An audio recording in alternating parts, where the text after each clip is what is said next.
The DJ announced the third slow song of the evening, and there she was again, my wife, pressed against her cousin's husband on the dance floor like they were the only two people in the room. This wasn't casual dancing anymore. This was something else entirely. I stood at the bar, nursing my second beer, watching my wife of 8 years act like she'd forgotten she was married. Every single song since dinner ended, she'd been out there with him, his hands resting just a little too low on her back, her fingers playing with the hair at the base of his neck. The kind of touching that makes other couples at wedding receptions exchange uncomfortable glances. The worst part? She hadn't looked in my direction once. Not once. While I'd been making small talk with her uncle about his new fishing boat and dodging questions from her aunt about when we were planning to have kids, my wife had been putting on a show that would make a dating reality TV series blush. I took another sip of my beer and studied the situation with the kind of cold calculation I usually reserve for work presentations. Her cousin, the bride, was busy with her own new husband and the endless parade of family photos. The groom's parents were too caught up in their own conversations to notice what was happening between their son and my wife. But I noticed. I noticed everything. The way she threw her head back and laughed at whatever he whispered in her ear. The way she accidentally brushed against him when they weren't even dancing. The way she'd chosen to wear that particular dress tonight.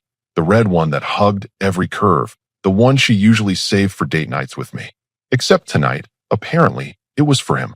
A server walked by with a tray of champagne flutes. I grabbed one and continued my observation. This wasn't jealousy talking. This was pattern recognition.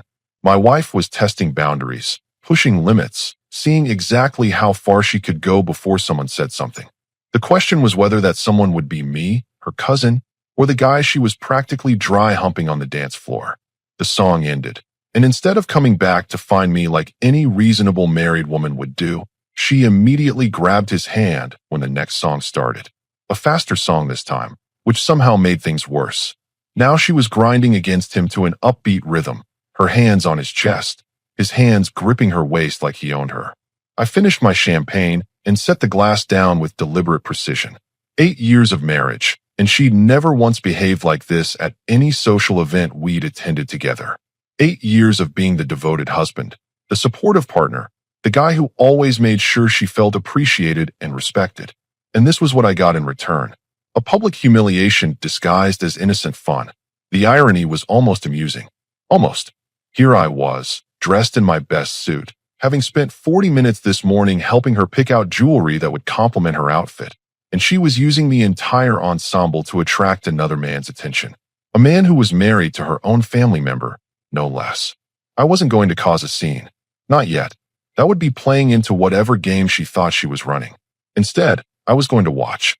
I was going to remember every detail, every inappropriate touch, every moment she chose him over basic respect for her marriage. Because when this night was over, when the music stopped and the lights came up, we were going to have a conversation that would determine exactly what kind of wife I was really married to. The DJ announced the last call for the open bar. Perfect timing. I ordered another beer and settled in for the remainder of the show. My wife had made her choice about how to spend this evening.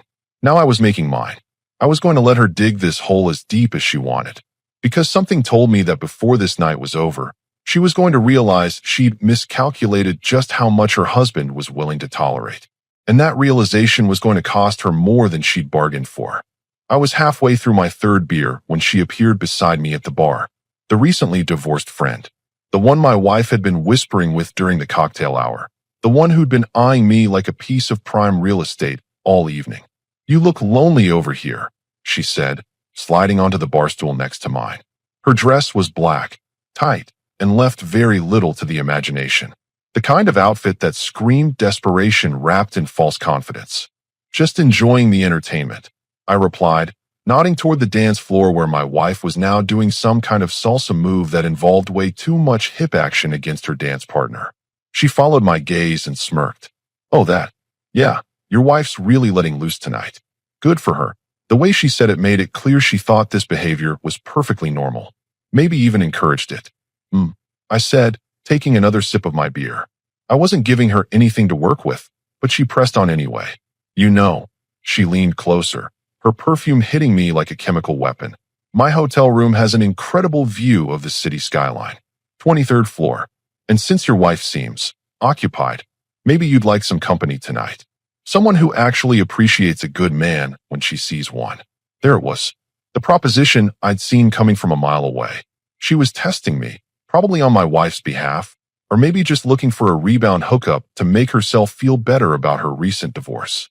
Either way, she'd picked the wrong guy on the wrong night. I turned to face her fully, giving her my complete attention for the first time since she'd sat down. That's a generous offer, I said, my voice perfectly level. But I'm curious about something. Does my wife know you're over here propositioning her husband, or is this your own little side project?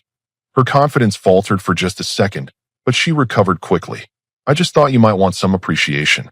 A man like you shouldn't have to sit alone at a bar while his wife dances with other men. A man like me, I repeated slowly, doesn't need validation from someone else's leftovers. Before she could respond, I saw a movement in my peripheral vision. My wife had abandoned her dance partner mid-song and was practically running toward us, her face a mask of panic and fake concern. Apparently, she'd finally noticed where her husband was and who he was talking to. "Hey baby," she said breathlessly, arriving at the bar like she'd just sprinted a marathon. "There you are. I've been looking everywhere for you." The lie rolled off her tongue so smoothly, I almost admired the technique. Her divorced friend smiled sweetly. "We were just chatting. Your husband is quite charming." My wife's eyes darted between us, trying to read the situation. "That's nice," she said, but her voice had that edge that meant she was calculating damage control. "Actually, honey, I think we should probably head home soon. It's getting late." "Is it?" I checked my watch. "It's only 10:30. The party's just getting started.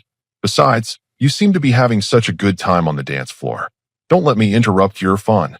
The panic in her eyes intensified. She could sense something had shifted, but she couldn't quite figure out what. Her friend, meanwhile, was enjoying the show, probably realizing she'd just lit a fuse on something much bigger than she'd anticipated. "I was just being social," my wife said, reaching for my arm. "You know how these family events are? Everyone expects you to dance with everyone." "Everyone?" I asked, gently pulling my arm away. Because from where I was sitting, it looked like you had a very specific dance partner preference tonight. Her friend's smile widened. She was definitely enjoying this now. "Well, I should probably get going," she said, standing up. "My room won't admire itself." She looked directly at me. "The offer stands if you change your mind." My wife's face went white. "What offer?" "Nothing important," I said, finishing my beer. "Just someone shooting their shot with the wrong target." As her friend walked away, my wife moved closer, lowering her voice. "What did she say to you?" I stood up, straightening my jacket. "The real question is what you've been doing all evening while I've been standing here watching you make a fool of yourself." "I haven't been making a fool of myself. I've been celebrating our cousin's wedding." "Our cousin?" I raised an eyebrow. "Last time I checked, she was your cousin. And last time I checked, married people don't usually celebrate by grinding against other married people for 3 straight hours." She opened her mouth to argue, then closed it. Around us, the wedding reception continued, but our little corner of the bar had become its own private battlefield. And for the first time all evening, my wife was starting to realize she might not be winning this particular war. "You're being ridiculous," she said, but her voice lacked conviction. "It was just dancing. People dance at weddings. That's what you do." I nodded slowly. "You're absolutely right. People do dance at weddings. They dance with their spouses. They dance with family members. They might even dance with friends. What they don't do is spend the entire evening glued to one person while completely ignoring their husband." I wasn't ignoring you. Really, I pulled out my phone and checked the time. It's now 10:45. The dancing started at 7:30. That's 3 hours and 15 minutes. In that time, you've danced with me exactly 0 times, acknowledged my existence exactly 0 times, and spent approximately 90% of your time with your hands on another man. She shifted uncomfortably. "You're keeping track now? That's creepy." "What's creepy is watching your wife act single at a family wedding." I stepped closer, lowering my voice. "What's creepy is having to sit at a bar while other people whisper about how inappropriate your wife is being. What's creepy is having another woman proposition me because she assumes I must be available, given how my wife is behaving." "She propositioned you?" Her voice went up an octave. "Don't pretend you care. You were too busy with your hands and someone else's hair to notice what was happening to your actual husband." She tried a different approach, softening her voice. Look, maybe I got a little carried away. It's been a stressful week, and I just wanted to have some fun. Can't you understand that? Fun. I repeated the word like I was tasting something bitter. Is that what you call disrespecting your marriage in front of your entire family? Fun. I wasn't disrespecting anything. You're making this into something it's not. Am I? I pulled out my phone again. Because I've got about 15 text messages from your aunt asking if everything's okay between us. Apparently, she's concerned about how you've been acting tonight. Your own family is worried about your behavior, but somehow I'm the one making this into something it's not. Her face flushed. She hadn't expected that. My aunt doesn't understand modern relationships. Modern relationships? I couldn't help but laugh. Is that what we're calling it when a married woman spends an entire evening inappropriately touching another married man? Modern? Because I'm pretty sure that's just called cheating. I didn't cheat on you. Yet. The word hung in the air between us like a challenge. But we both know where this was heading, don't we? How much longer before dancing turned into exchanging numbers? How much longer before those whispered conversations became private text messages? She opened her mouth to deny it, but I held up my hand. Don't lie to me anymore tonight. I've watched you for 3 hours. I've seen how you look at him. I've seen how you touch him. I've seen how you light up when he whispers in your ear. The same way you used to light up for me, back when you actually remembered you were married to me. That's not fair. Fair. I stepped back, creating distance between us. You want to talk about fair? Fair would have been dancing with your husband at least once tonight. Fair would have been introducing me to people instead of acting like I don't exist. Fair would have been behaving like a married woman instead of like a single woman hunting for her next conquest. The music from the dance floor seemed louder now, more intrusive. Around us, other couples were having normal conversations, normal interactions, normal marriages that didn't require crisis management at family weddings. I think you're overreacting, she said, but there was no fire left in her voice. It really was just innocent dancing. Innocent. I nodded. The way you pressed yourself against him was innocent. The way you ran your fingers through his hair was innocent. The way you completely ignored your husband for 3 hours was innocent. She looked around nervously, probably realizing that other people might be listening. Can we please not do this here? You should have thought about that before you decided to put on a show for everyone. I straightened my tie. But you're right. This isn't the place for this conversation. We'll finish it at home. What does that mean? I looked at her directly, making sure she understood every word. It means tonight was a test you didn't know you were taking. And you failed it spectacularly. A test. 8 years of marriage, and I thought I knew what kind of woman I'd married. Tonight, I found out I was wrong. I started walking toward the exit. The question now is what I'm going to do about it. She hurried to catch up with me. Wait, you can't just leave it like that. We need to talk about this. Oh, we will. I stopped and turned back to her. We're going to talk about a lot of things. Starting with whether you actually want to be married, or if you'd rather be free to dance with whoever catches your eye. For the first time all evening, she looked genuinely scared. Good. It was about time she realized that actions have consequences, even in modern relationships. The car ride home was silent except for the hum of the engine and her occasional attempts to start a conversation that I shut down with single-word responses. She was testing the waters, trying to gauge exactly how much trouble she was in. By the time we pulled into our driveway, she'd figured out it was significant. Can we please talk about this like adults? She said as we walked into the house. Adults, I repeated, hanging up my jacket. Adults don't act like teenagers at family weddings. Adults don't spend 3 hours disrespecting their spouse in public. Adults take responsibility for their actions instead of calling their husband ridiculous for noticing. She kicked off her heels and followed me into the living room. Fine. You want me to take responsibility? I'm sorry. I got carried away. It won't happen again. I turned to face her. That's it. That's your idea of taking responsibility. What more do you want from me? How about starting with the truth? I sat down in my chair. The one she always complained was too big for the room. How long has this been going on? What do you mean? Nothing's been going on. Tonight was just dancing. Wrong answer. I pulled out my phone. See, while you were busy making a spectacle of yourself, I had some interesting conversations. Your cousin's maid of honor mentioned that you and him seemed pretty comfortable with each other during the rehearsal dinner yesterday. Apparently, you two were quite the pair during the line dancing. Her face went pale. We were just having fun. There's that word again. Fun. I scrolled through my messages. Then there's this text from your cousin's sister. She wanted to know if I was okay with you being so friendly with him at the bachelorette party last weekend. The one you told me was girls only. It was girls only. He just stopped by for like 10 minutes. 10 minutes of what exactly? She sat down on the couch, suddenly looking very small in that red dress that had caused so much trouble tonight. Look, maybe we've been a little flirty, but it doesn't mean anything. Flirty? I set my phone down. So this has been building up for weeks, and tonight was just the grand finale? You're twisting everything. Am I? Because from where I'm sitting, it looks like my wife has been carrying on an emotional affair right under my nose, and tonight she decided to make it physical in front of our entire extended family. It's not an affair. We haven't done anything wrong. I stood up and walked to the window, looking out at our quiet suburban street. The same street where we'd planned to raise kids someday, where we talked about growing old together, where we built what I thought was a solid marriage. You know what the worst part is? I said without turning around. It's not even that you did it. It's that you think I'm stupid enough to believe your excuses. I'm not making excuses. I'm telling you the truth. The truth. I turned back to her.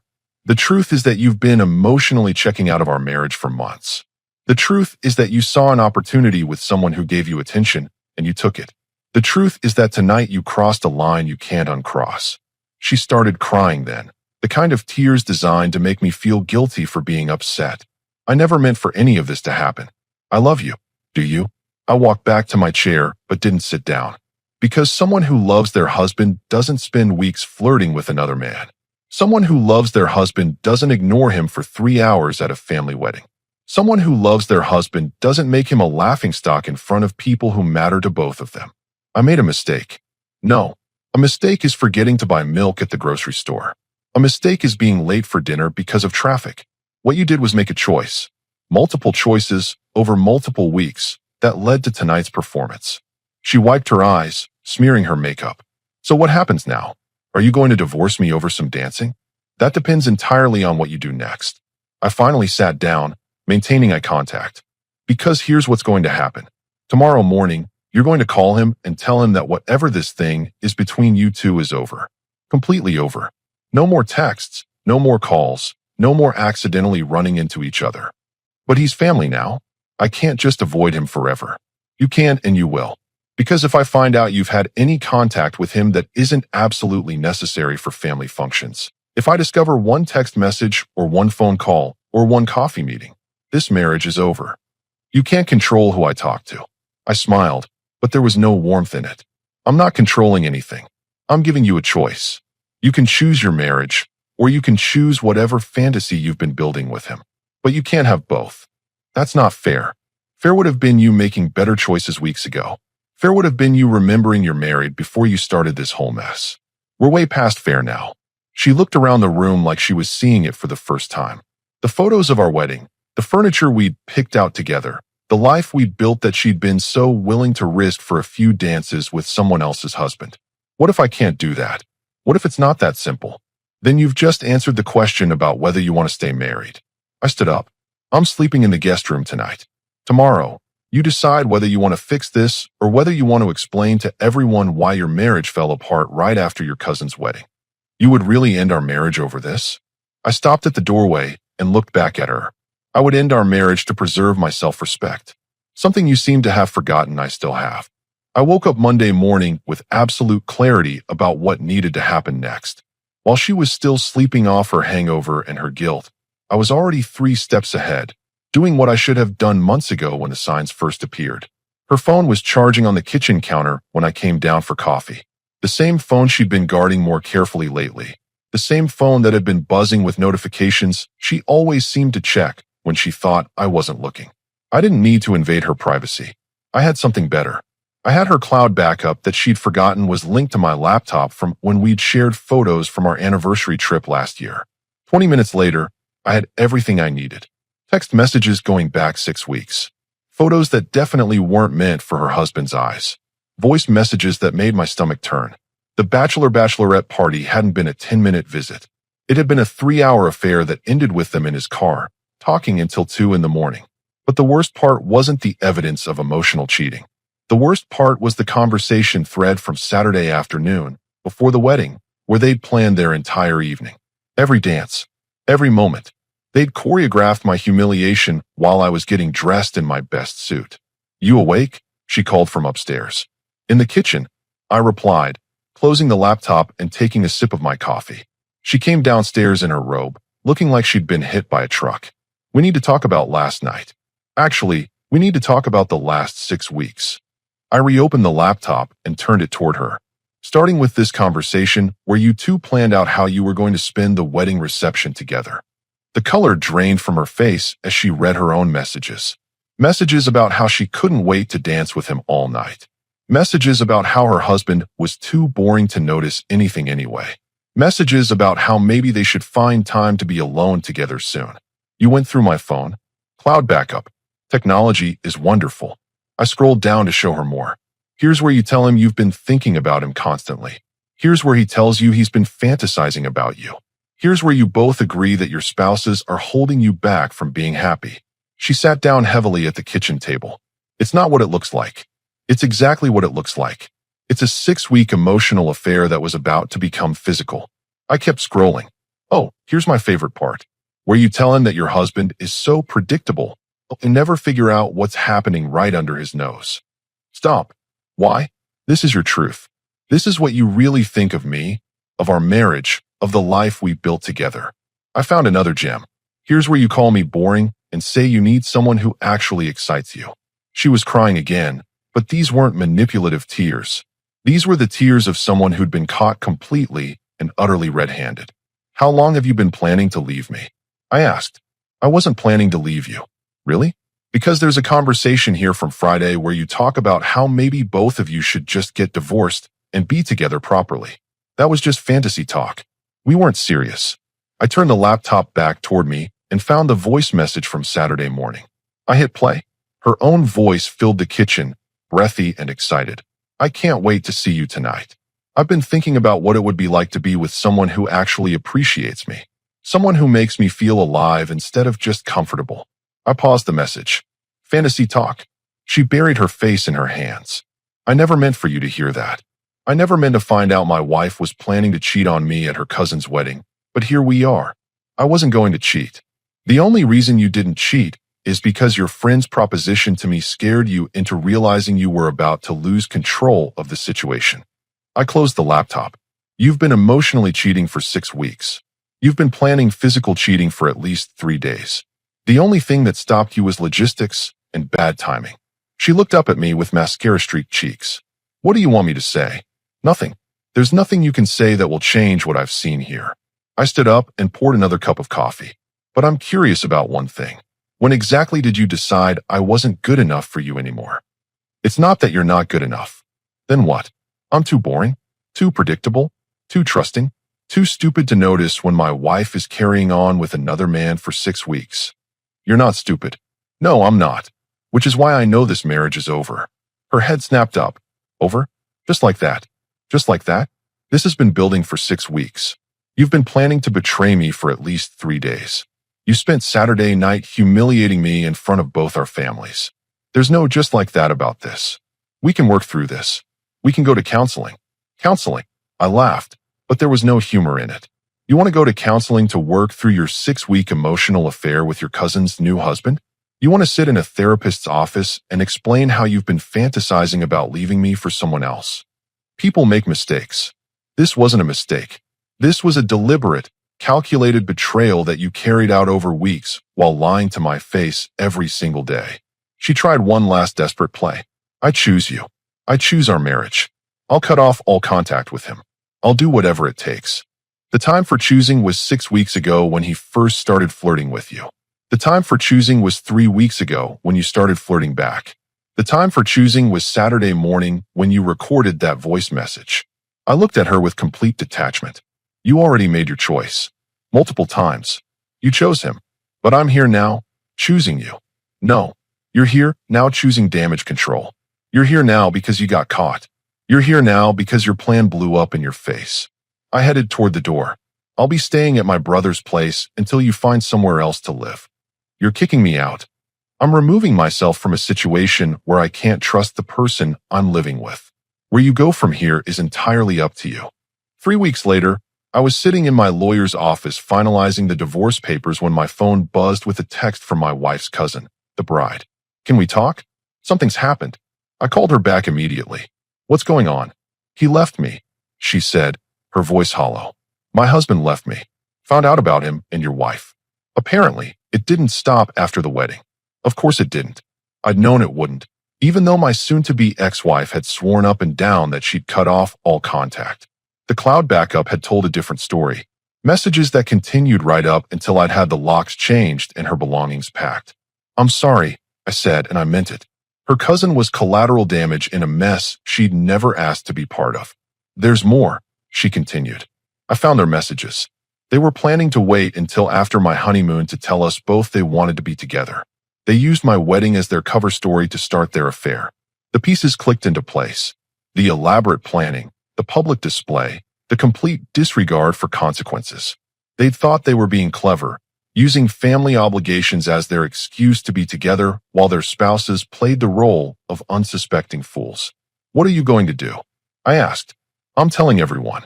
Our entire family. His family. Everyone who was at that wedding and saw them together. I want them to know exactly what kind of people they are. I felt a surge of respect for her. She was handling this with the same no-nonsense approach I'd taken, refusing to be the quiet victim who suffered in silence while the cheaters rewrote history to make themselves look better. Need any help with that? I offered. 2 days later, we met for coffee. She'd brought copies of the messages she'd found, and I'd brought printouts of the ones from my wife's cloud backup. Together, we'd assembled a timeline that showed exactly how calculated and deliberate their affair had been. Your wife called me yesterday, she said, stirring her latte. Wanted to explain her side and make sure I understood it was all just a misunderstanding. What did you tell her? I told her that anyone who uses my wedding as cover for an affair doesn't get to explain anything to me ever again. She smiled grimly. Then I told her that everyone in our family would know exactly what she did by the end of the week. My wife had been trying to control the narrative, telling people that our marriage had simply grown apart and that she'd found happiness with someone who understood her better. The fairy tale version where nobody was the villain and everyone just wanted to be happy.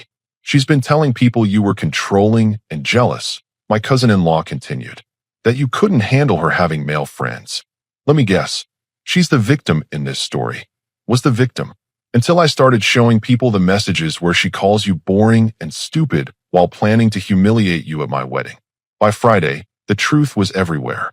Family group chats, social media, phone calls that lasted hours as people processed the reality of what had happened. My wife's parents called to apologize. Her sister called to express her disgust. Even her grandmother, who'd always been critical of me, called to say she was ashamed of her granddaughter's behavior. The best part came on Saturday when I got a call from my wife's divorced friend, the one who'd propositioned me at the wedding. I owe you an apology, she said. I thought you were just another boring husband who didn't appreciate what he had. Turns out you were the only decent person in that whole mess. What changed your mind? Your wife called me crying yesterday, begging me to back up her story about how you were controlling and jealous. When I refused, she accused me of trying to steal you away from her. She laughed bitterly. The irony was too much, even for me. The final nail in the coffin came 2 weeks later when their affair imploded publicly. He'd promised to leave his wife for her, but when the family backlash hit and his job started asking questions about his conduct, he decided my ex-wife wasn't worth the trouble.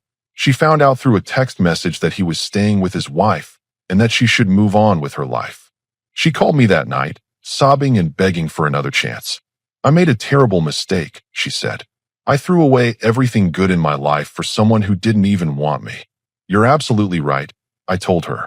You did throw away everything good, but not for someone who didn't want you. You threw it away because you wanted something more exciting than the husband who loved you. You got exactly what you were looking for. Please, we can start over. I'll do anything. There's nothing to start over. You made your choice when you decided I wasn't enough for you. Live with it. I hung up and blocked her number. There was no satisfaction in her pain, but there was peace in knowing that justice had been served naturally. She'd gotten exactly what she'd asked for, freedom from her boring, predictable husband and the excitement of being with someone who truly understood her. 6 months later, I was dating again. Nothing serious yet, But I was meeting women who valued loyalty, respect, and basic human decency. Women who understood that marriage meant something more than a convenient arrangement you could abandon when someone more exciting came along. My ex-wife, according to mutual acquaintances, was still single and struggling to rebuild her social life after burning bridges with most of our friend group. Her cousin had made sure that everyone knew exactly what kind of person she was, and that reputation followed her everywhere. The last I heard, she was working at a new job in a different city, trying to start fresh where nobody knew her story. But starting fresh only works if you've actually learned from your mistakes. Based on the voice messages I'd heard and the messages I'd read, I doubted she'd learned anything except that getting caught has consequences. As for me, I'd learned that sometimes the best thing you can do for someone is let them face the full consequences of their actions. I'd learned that self-respect isn't negotiable. And I'd learned that the right woman will never make you feel like you have to compete for her attention. My ex-wife had taught me one final lesson. When someone shows you who they really are, believe them the first time. And when they prove they're not worthy of your love and respect, walk away with your dignity intact. I'd done exactly that, and I'd never felt better about a decision in my life. 어차피 그 사람들의 2번 2번이라고 해봤자 어차피 1번이다. 뭐 찌째명 재명이 형 뭐 안 좋다. 뭐 찌째명이 대통령 되면 나라 망한다. 뭐 범죄자가 대통령 돼도 되냐. 뭐 이런 말 하지만 결국에는 1번이 됐잖아요. 예. 뭐 여러분들끼리 그냥 입 아프게 채팅치고 입 아프게 얘기하고 싸워봤자 의미가 없어. 어차피 될 사람이 된 거니까. 예, 맞죠. 예, 편의점만 가도 1 플러스 1은 3이죠. 예.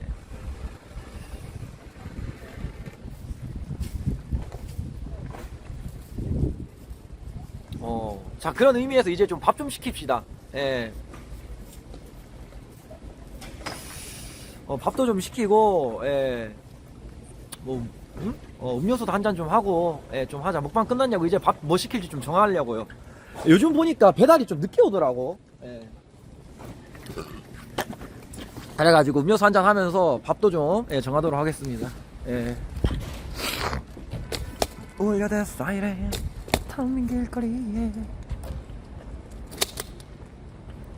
그러니까 이게 근데 좋은 게 뭐냐면 이때까지 해놓은 정책들을 바꾸면 안 돼. 이게 이때까지 해놓은 정책들을 바꾸면 안 돼요. 내가 항상 말하지만